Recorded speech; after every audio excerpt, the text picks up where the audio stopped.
बिस्मिल्लाहिर्रहमानिर्रहीम। अस्सलाम वालेकुम। Army public school and college system online sport program में मैं आपको खुशामदीद कहती हूँ। आज हम 11वीं जमात के लिए जो लेक्चर लेकर आए हैं वो है गज़लियात मुसहफ़ी। उर्दू लाजमी हिस्सा गज़ल है ये, और गज़ल नंबर 3 है जो कि सफ़ा नंबर 168 ता 170 पर मुश्तमिल है। गज़ल का उन्वान गज़ल मुसहफ़ी। हमारे दरकार ज़राए ऑनलाइन ज़राए मवासलात और दरसी किताब है। मुसहफ़ी की गज़ल क्लासिकी अंदाज में होने के साथ साथ दबिस्तान लखनऊ और दबिस्तान दिल्ली के रंग का इम्तिजाज भी है। अब सवाल ये पैदा होता है, दबिस्तान लखनऊ क्या है और दबिस्तान दिल्ली क्या है? ये दो मकतबा फ़िक्र हैं, दो सोच के अंदाज हैं। एक वो सोच और फ़िक्र का अंदाज़ जो कि लखनऊ में चल रहा था, जहाँ ऐशो इशरत थी, खुशहाली थी, और एक सोच और फ़िक्र का वो अंदाज़ जो दिल्ली में चल रहा था, जहाँ रंजो गम थे, बर्बादी थी, दिल्ली उजड़ रहा था, बर्बाद हो रहा था। तो इन हालात का उस दौर के शोरा पर असर पड़ रहा था। तो दबिस्तान लखनऊ में क्या नज़र आता है? सरमस्ती, खुशी, मंजर कशी, जबकि दबिस्तान दिल्ली में उदासी, मायूसी नज़र आती है। जब भी तो कहा जाता है कि मीर आह करते हैं और सौदा वाह करते हैं। सौदा का ताल्लुक़ लखनऊ से था और मीर का ताल्लुक़ दिल्ली से था। तो लिहाजा इसको पढ़ते हुए तुलबा को मुसहफ़ी के अंदाज़े शायरी से भी वाक़फ़ियत हासिल होगी। तो हमारे आज के ग़राज़ व मक़ासिद क्या हुए कि तलबा को मुसहफ़ी से मुतारिफ़ करवाना, उनके उसलूब से वाकिफ़ करवाना, फिर जैसा कि मैंने आपको बताया दबिस्तान लखनऊ और दबिस्तान दिल्ली के मुख्तलिफ़ रंगों से तलबा को रोशनास कराते हुए दोनों दबिस्तानों के दरमियान फ़र्क को वाज़े करना, जो कि मैं गज़ल की तशरीह के दौरान वक्तन फ़वक्तन करती रहूँगी। फिर गज़ल के अशार की वजाहत की जाएगी, तशरीह पेश की जाएगी और आपको मुमासिल अशार भी समझाए जाएंगे। अब आइए तारुफ शायर की तरफ। पूरा नाम है शेख ग़ुलाम हमदानी मुसहफ़ी। पैदाइश है 1751 और वफ़ात है 1844। मुसहफ़ी की गज़ल दबिस्तान दिल्ली और दबिस्तान लखनऊ के दिल आवेज़ इम्तिजाज के साथ साथ सामने आई है, यानी दोनों रंग दिखाई देते हैं। अगर उदासी है तो हमें खुशी का रंग नज़र आता है, अगर मायूसी है तो नहायत दिल फरेब मनाजिर की मंजरकशी भी मिलती है। तो ये दोनों रंग मुसहफ़ी अपनी गज़ल में लेकर चले, यानी आह भी है और वाह भी है। उनकी गज़ल में एक तरफ दबिस्तान दिल्ली का सोज़ो गुदास, दिल को छूने वाला अंदाज, तो दूसरी जानिब दबिस्तान लखनऊ की पैकर तराशी का रुझान भी नज़र आता है, खूबसूरत मंजर पेश करना। मुसहफ़ी का असलूब नहायत सलीस है, सादा है, बेहद सादा तख्लीकी नफासत का हामिल है। उनके लहजे में एक धीमापन और ठहराव है जो उनकी गज़ल में एक तिलस्माती फ़िज़ा पैदा करता है। मुसहफ़ी को गज़ल पर एक उस्तादाना कमाल हासिल है। जैसे किसी एक उस्ताद को अपने सब्जेक्ट पर, अपने मौजू पर कमाल हासिल होता है, ऐसे मुसहफ़ी को गज़ल पर उस्तादाना कमाल हासिल था। वो पायमाल मौज़ूआत को भी नए अंदाज से बरतते हुए इनमें कोई ना कोई जिद्दत का पहलू पैदा करते हैं। पायमाल घिसे पिटे वो ख्याल, वो मौज़ूआत जो शोरा ने अपनाने छोड़ दिए, मुसफ़ी ने उनको एक नए और जदीद अंदाज में उन मौज़ूआत में अशार बांधे। उनके कई एक अशार को ज़रबुल मिसल की हैसियत हासिल है। फिर मौलाना मोहम्मद हुसैन आज़ाद ने आब हयात में क्या लिखा? ये असूल फ़न से बाल बराबर भी सरकते ना थे, कलाम पर कुदरत कामिल पाई थी, अल्फाज को पसो पेश और मजमून को कमो बेश करके इस दरो बस से शेर में खपाते थे कि जो हक उस्तादी का है वो अदा हो जाता था। मुसफ़ी की गज़लियात में रवानी और जवानी पाई जाती है। वो सेहत ज़ुबान का भी बहुत ख्याल रखते हैं। इनके अशार में तरन्नुम पाया जाता है और ये कैफियत मौजू अस्वात की तकरार से पैदा होती है। जब वो बार बार खूबसूरत अल्फाज से तकरार पैदा करते हैं तो क्या है, फिर एक तरन्नुम की कैफियत पैदा हो जाती है। जी, ये देखिए ये मुसफ़ी हैं और ये उनकी दो गज़लें हमने आपके सामने पेश की हैं ताकि आप उनके तर्ज़ अंदाज से वाकिफ़ हो सकें। जी, कुलियात मुसफ़ी और आपकी जो गज़ल जो हम पढ़ेंगे आज वो यहाँ मौजूद है। अब आइए गज़ल के शेर नंबर 1 की तरफ। नागाह चमन में जब वो गुल अंदाम आ गया, गुल को शिकस्ते रंग का पैगाम आ गया। नागा अचानक, चमन बाग गुलंदा, फूल जैसा बदन वाला, यानी महबूब जो बहुत नाजुक है, जो बहुत रंगीन है, जो बहुत अपने अंदर फूलों की तरह खुशबू रखता है। शिकस्ते रंग, रंग का उड़ जाना, फीका पड़ जाना। अब इसका क्या लफ्जी मतलब बनेगा? नागा चमन में जब वो गुल अंदाम आ गया, अचानक जब बाग में मेरा फूलों जैसा बदन रखने वाला महबूब आ गया, तो फिर क्या हुआ? गुल को शिकस्ते रंग का पैगाम आ गया। तो बस समझो फूलों को क्या पैगाम मिला कि भाई अब तो तुम्हारे रंग उड़ने का वक्त आ गया, अब तो तुम्हारी खूबसूरती ख़त्म होने का वक्त आ गया, क्योंकि अब जो शख्सियत आई है वो तुमसे कहीं ज़्यादा रंगीन, खुशबूदार और नाजुक है। तो गोया इसकी तशरीह क्या है कि मुसफ़ी अपने महबूब की खूबसूरती नहायत दिल फरेब अंदाज में बयान कर रहे हैं, और वो कह रहे हैं कि मेरे महबूब की खूबसूरती और रंगीनी और महक के सामने तो इन फूलों की भी कोई हैसियत नहीं, उनका भी रंग फीका पड़ जाता है, मांद पड़ जाता है मेरे महबूब के सामने। और ये देखिए, एक इंसानी फितरत को अगर देखें तो हमें जो लोग पसंद हैं, हमें उनकी बुराई भी बुराई नहीं लगती, और जो हमें नापसंद है हमें उनकी खूबियाँ भी बुराई लगती हैं। तो ये हमारी आँखों से ताल्लुक़ होता है खूबसूरती का। और ये मिसल मशहूर है कि खूबसूरती सामने वाले में मौजूद नहीं होती, बल्कि देखने वाले की आँख में मौजूद है, इसलिए वो खूबसूरत लग रहा होता है। अब नहायत हसीन लोग देखे हमने दुनिया में, जो कहते हैं भाई, दूसरा उनका दुश्मन कहेगा भाई ये तो बहुत ही बुरा है, मुझे तो उसकी शक्ल देख के कराहियत आती है, लेकिन उनके दोस्त कहते हैं कि अपने दोस्त की शक्ल देख के हमारे दिल की कली खिल जाती है। तो यही हाल उर्दू शायरी के रिवायती आशिक का है कि वो समझता है कि मेरे महबूब से ज़्यादा तो कोई खूबसूरत हो ही नहीं सकता। हाल ही कहते हैं ना कि हम जिस पे मर रहे हैं वो है बात ही कुछ और, आलम में तुझसे लाख सही तू मगर कहाँ।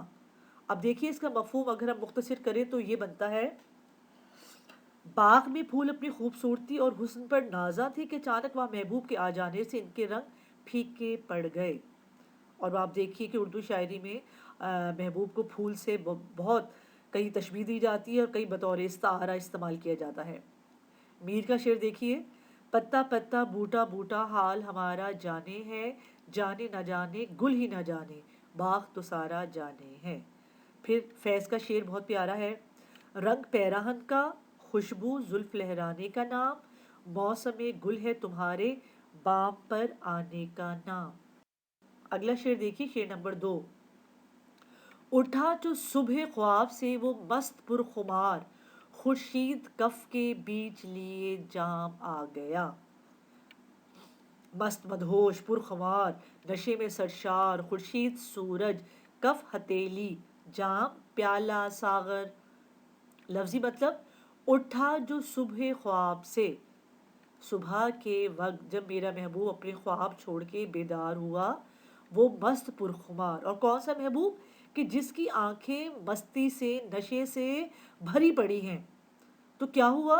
खुर्शीद सूरज कफ के बीच लिए जाम आ गया, सूरज अपनी हथेली में प्याला लेकर आया कि अपनी आंखों का थोड़ा सा नशा ज़रा मेरे सागर में डाल दो, ज़रा मेरे प्याले में डाल दो। ये तो हो गया लफ्ज़ी मफ़हूम, यानी महबूब जब सुबह ख्वाब से बेदार हुआ तो उसकी आंखों में ऐसा खुमार था कि सूरज अपने हाथ में शराब का प्याला लेकर आ गया हो। अब असल मतलब पीछे क्या छुपा हुआ है? महबूब की नशीली और पुरखुमार और मस्ती भरी आंखों का जिक्र किया जा रहा है, जो कि उर्दू की रिवायती शायरी का एक बहुत बड़ा मौजू रहा है। हम देखते हैं कि उर्दू के पुराने शोरा महबूब की आंखों की तारीफ में ज़मीन और आसमान एक कर देते हैं। मीर का शेर आप सबको याद होगा कि मीर इन नीमबाज आंखों में सारी मस्ती शराब की सी है। फिर सौदा का भी बहुत प्यारा शेर है, कैफियत चश्म उसकी मुझे याद है सौदा, सागर को मेरे हाथ से लेना के चला मैं। तो क्या है, आशिक को लगता है कि महबूब जब आंख उठाएगा तो उसकी आंखों में इतना नशा होगा कि आशिक तो उस नशे में जो है डूब कर ही रह जाता है। तो इस शेर में महबूब की नशीली आंखों का जिक्र किया जा रहा है, जो कि उर्दू गज़ल का एक ख़ास मौजू रहा है। आगे देखिए शेर नंबर 3, अफसोस है कि हम तो रहे मस्ते ख्वाब सुबह और आफताब उम्र लबे बाम आ गया। मस्त ख्वाब सुबह की नींद से मदहोश पड़े हुए सोते रहे। आफताब उम्र जिंदगी का सूरज ढलने लगा, यानी बुढ़ापा आ गया। लबे बाम छत का किनारा, यानी सामने वो सामने मौत खड़ी है। अफसोस हम सारी जिंदगी गफलत में गुजार दी और जब होश आया तो पानी सर से गुजर चुका था। अब आइए तशरीह की तरफ। लफ्जी मतलब क्या है? अफसोस है। शायर जो है बड़ा एक दर्दनाक और अफसोस भरा अंदाज इख्तियार करते हुए कह रहे हैं। कुछ पशिमानी छुपी हुई है इस अंदाज में। क्या पशिमानी है? कि हम तो रहे मस्त ख्वाब सुबह, कि हम तो बस सोते ही रहे और सोते सोते हमने सारा वक्त गुजार दिया। और हुआ क्या हमारे इस मदहोशी के आलम में, और ये जो हम ऐशो इशरत में डूबे हुए थे और ज़िंदगी के जो लुत्फ़ मज़े ले रहे थे और कोई मकसद, कोई गोल, कोई एम हमारे सामने नहीं था। हम तो कहते भाई चिल लाइफ गुजारो और बहुत अच्छी ज़िंदगी गुजार रहे थे, हंसते खेलते याशियाँ मज़े, ऐसे ज़िंदगी गुजर रही थी, पता ही नहीं चला कब हम छोटे थे, कब हम पे बचपन आया, कब लड़कपन आया, कब जवानी आई, कब उधेड़ उम्र आई और फिर क्या हुआ, बुढ़ापा आ गया।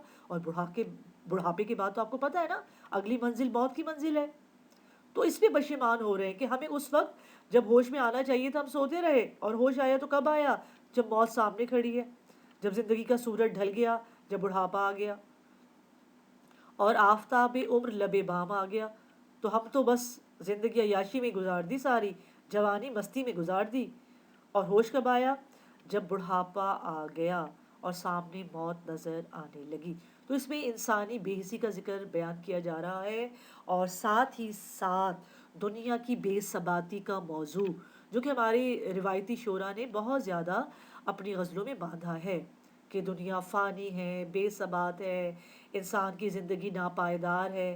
तो एक तो ये पहलू है, दूसरा ये कि हमें जो वक्त हासिल है हमें उसकी कदर करनी चाहिए, उसको बगैर किसी मकसद के ज़ाया नहीं करना चाहिए। ये ना हो कि बुढ़ापे में पहुंच के पछताएं कि काश जवानी में हम कोई ऐसा काम कर जाते कि जब मरने के बाद अल्लाह के पास जाते तो सुरखरू होके जाते। मुमासिल शेर देखिए, वाय नादानी के वक्त मर्ग ये साबित हुआ, ख्वाब था देखा था जो कुछ जो सुना अफसाना था। और एक और बहुत प्यारा शेर, गाफिल तुझे घड़ियाल ये देता है मनादी, गर्दू ने घड़ी उम्र की एक और घटा दी।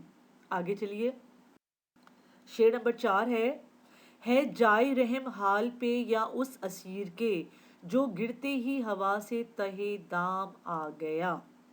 असीर कैदी, तहे दाम जाल में फंसना। मफहूम क्या है? वो परिंदा वाकई काबिल रहम है जो कैद से निकलकर उड़ भी ना पाया था कि दोबारा कैदी के जाल में फंस गया। अब इस शेर को समझें कि वो उड़ा लेकिन उड़ के दोबारा फंस गया, इससे क्या मुराद है? तो उसका लफ्ज़ी मतलब ये है, देखें, है जाए रहम हाल पे, उसकी हालत रहम के काबिल है, या यहाँ उस असीर के उस कैदी की हालत यहाँ काबिल रहम है। कौन सा कैदी? जो गिरते ही हवा से तहे दाम आ गया।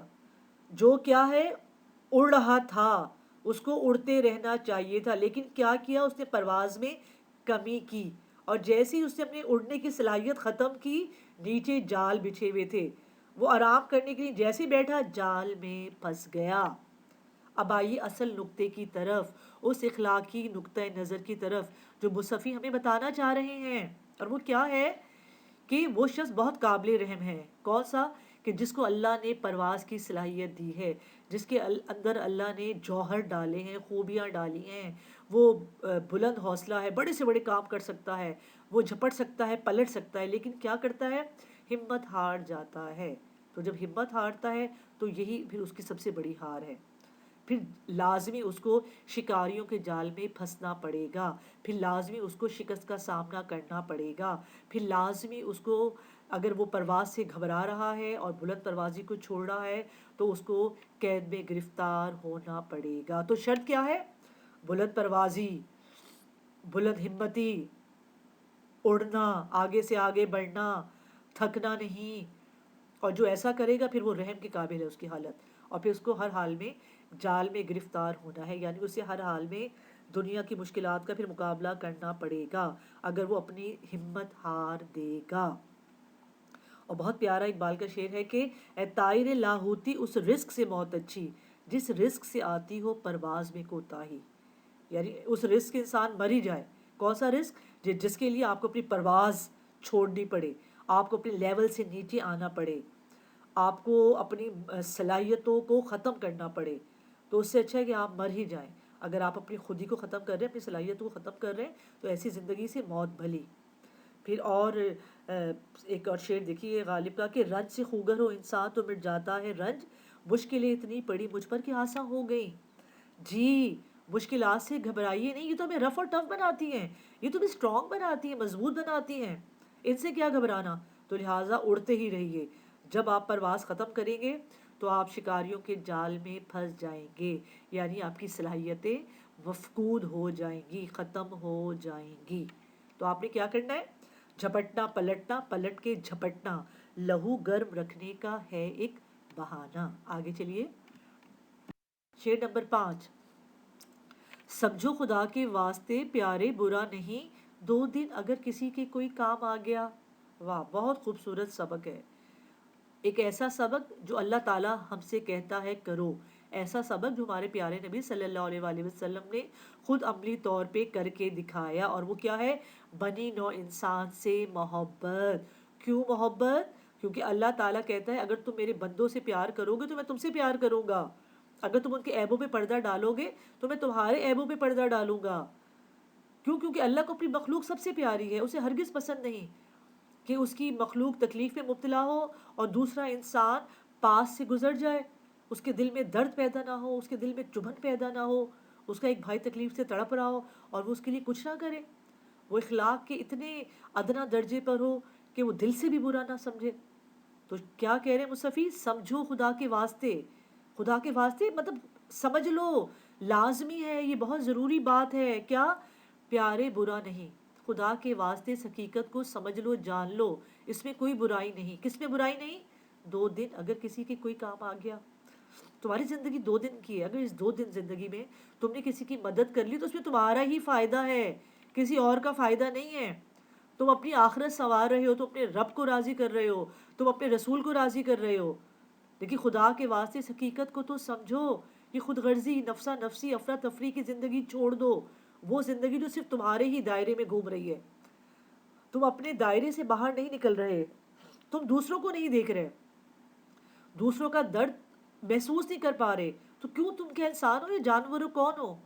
ऐसे तो जानवर करते हैं ना कि पता ही नहीं चल रहा, कोई जानवर तड़प रहा है तो तड़पे वो आराम से, उससे खाना छीनेगा और चला जाएगा कि मुझे क्या। लेकिन हम तो इंसान हैं, हम तो अशरफुल मखलूक हैं। तो हम इस हकीकत को क्यों नहीं समझते? कौन सी हकीकत? के दर्द दिल के वास्ते पैदा किया इंसान को, वरना ताअत के लिए कुछ कम ना थे कर्रो बयां। अल्लाह के पास तो करोड़ों फरिश्ते थे, अरबों खरबों फरिश्ते हैं। अल्लाह को क्या ज़रूरत थी आपकी इबादत के लिए? अगर इबादत के लिए इंसान को बनाया तो वो तो फरिश्ते भी कर रहे थे। इसलिए दर्द दिल, ताकि एक इंसान दूसरे इंसान के लिए दर्द का रिश्ता रखे, महसूसात, जज्बात, एहसासात का रिश्ता रखे, फीलिंग्स डेवलप हो, एक दूसरे की तकलीफ़ को, मुश्किल को समझ सकें।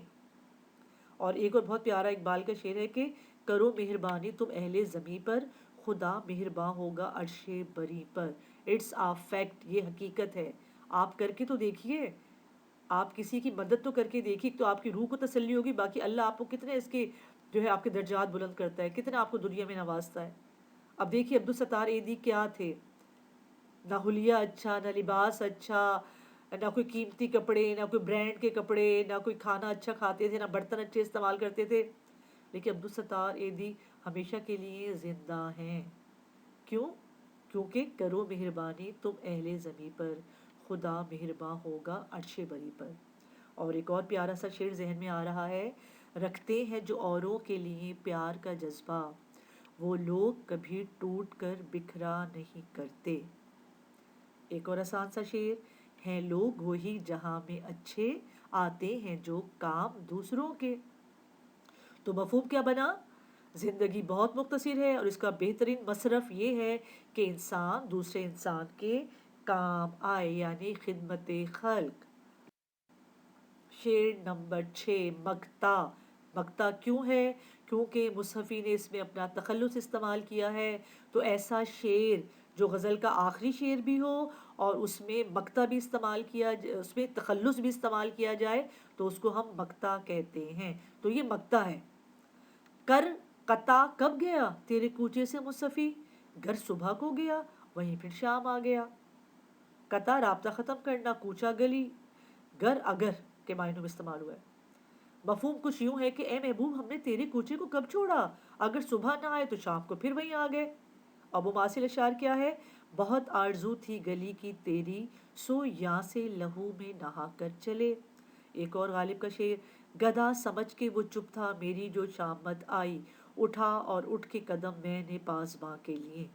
یعنی محبوب کی گلی میں فقیر بن کے عاشق بیٹھا رہتا ہے اور چوکیدار کیا سمجھتا ہے کہ کوئی فقیر بیٹھا ہوا ہے. تو یہ کیا ہے اس میں غزل کی روایت، کیا کہ عاشق محبوب کی گلی میں رہنا پسند کرتا ہے، محبوب کی گلی میں جینا چاہتا ہے، محبوب کی گلی میں مرنا چاہتا ہے. اور یہ آپ کو تشریح میں تو نہیں آئے گا، شارٹ کویسچن میں آ سکتا ہے، ایم سی کیوز میں آ سکتا ہے. جو ہے تخلص والا شعر مقطع. تو کیا کہتے ہیں؟ کر قطع کب گیا، میں نے کب تعلق ختم کیا تیرے کوچے سے مصطفی، مصطفی نے اے محبوب تیری گلی سے کب تعلق ختم کیا، ہاں اتنا کیا کہ صبح گیا اور شام کو پھر واپس آ گیا. تو تم کیوں سمجھ رہے ہو کہ میں نے تمہاری گلی میں آنا جانا چھوڑ دیا، بس تھوڑی دیر کا وقفہ آیا تھا، ورنہ میں تو اس گلی ہی میں رہنا پسند کرتا ہوں. تو گویا ہر عاشق کی کیا خواہش ہے کہ محبوب کی گلی میں رہے، وہیں جیے اور وہیں مرے. جی یہ مشقی سوالات ہیں جو آپ غزل کو اچھی طرح ایک دفعہ پڑھیں گے، دو دفعہ پڑھیں گے، پھر ان سوالوں کے جوابات تلاش کریں گے تاکہ آپ کے امتحان کی تیاری اچھے طریقے سے ہو سکے. جی امید ہے آج کا جو ہے لیکچر آپ کو اچھی طرح سمجھ آیا ہوگا. کوئی بات سمجھ نہیں آئی تو آپ پوچھ سکتے ہیں. اور بس یہ یاد رکھیے کہ بالکل شوق سے، ذوق سے، دل لگا کے علم حاصل کیجئے، کیونکہ آپ جتنا علم حاصل کریں گے ہمارا پیارا وطن پاکستان اتنا ہی ترقی کے راستے پہ چلے گا. چلیے اپنا بہت خیال رکھیے گا. اللہ حافظ اینڈ ٹیک کیئر.